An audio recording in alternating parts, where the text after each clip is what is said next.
السلام عليكم حبايبي، شلونكم؟ ان شاء الله زينين. اليوم راح نسوي باسطرمة فورية بمكونات كلش سهلة وبسيطة واطيب من الجاهز. هسه نبدأ وياكم ونقول بسم الله. هنا عندنا نص كيلو من اللحم المفروم الدهينة، نضيف ملعقة اكل من البهارات الباسطرمة وملعقة شاي من الملح وخمس فصوص من الثوم برشناها بالمبراشة الناعمة، ونبدي نعجنها لحد ما تتجانس المكونات وتصير العجينة صافية، يعني ما تبين بيها قطع القيمة. لازم تكون صافية تماما، يعني شقد ما نقدر نعجنها. تقريبا أنا عجنتها 15 دقيقة أو 10 دقايق لحد ما تصير لونه فاتح، يعني هيك مثل ما تلاحظون ما تبين بيها قيمة أبد. بعد ما عجناها كل زين راح نتركها أقل شي 5 ساعات، وإذا بقت ليلة كاملة بالثلاجة تكون أفضل. بعد 5 ساعات راح نعجنها مرة ثانية. العجينة صارت لينة وساحبة كل طعم البهارات والثوم. طبعا الثوم والبهارات حسب رغبتكم تزيدون بيها.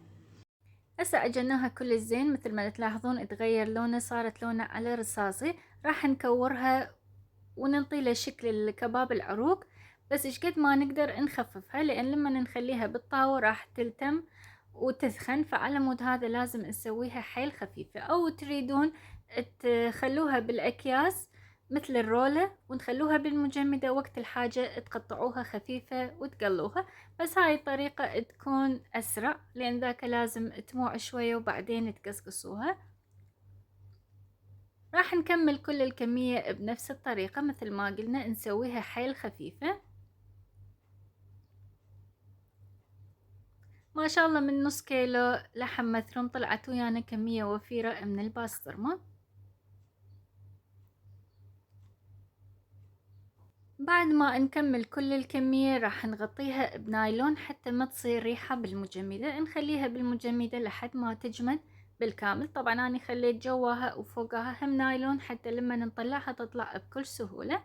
هسه كملت ويانا، راح نغطيها بالنايلون وندخلها بالمجمدة لحد ما تجمد، لأن تعرفون ريحة الباسطرمة قوية، فما أريد تصير بالمجمدة ريحة باسطرمة. نغطيها بهذه الطريقة ونخليها بالمجمدة.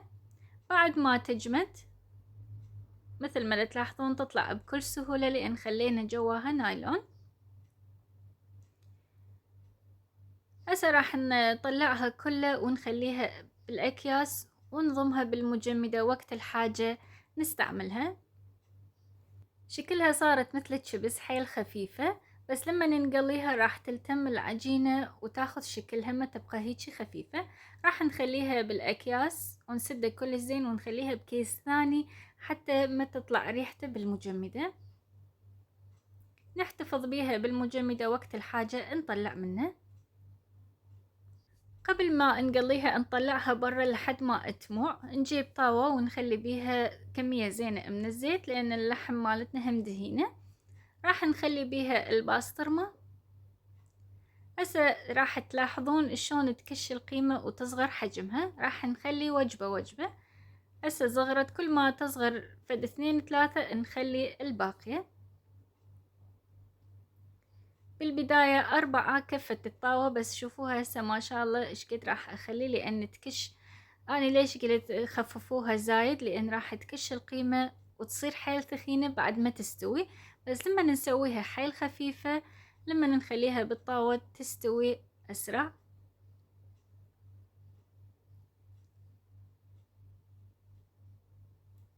هسه نقلبها على الجهة الثانية لحد ما تاخذ لون حلو وتستوي بالكامل. طبعا ريحتها ما اوصف لكم اياها، ريحتها طلعت مثل الباسطرمة الجاهزة. هسه جهزت ويانا واستوت واخذت لون ذهبية حلوة. راح نضيف البيض فوقاها. تحبون تاكلوها سادة، تحبوها ويا البيض، بعد هاي المرحلة حسب رغبتكم. البيض ما نخلي بيها ملح زايد، لان الباسطرمة عندنا بهاراتها وملحها كلش كافية. وهذا شكلها النهائي بعد ما قدمناها. وصفة كلش طيبة ولذيذة، أوصيكم تجربوها أحسن مما نشتريها جاهز وكلش غالي. وهاي وصفتنا لليوم، إن شاء الله تنال إعجابكم يا ربي. واللي تعجب هالفيديو تسوي لايك ومتابعة حتى تجيها كل ما هو جديد. وكل لكم ألف عافية.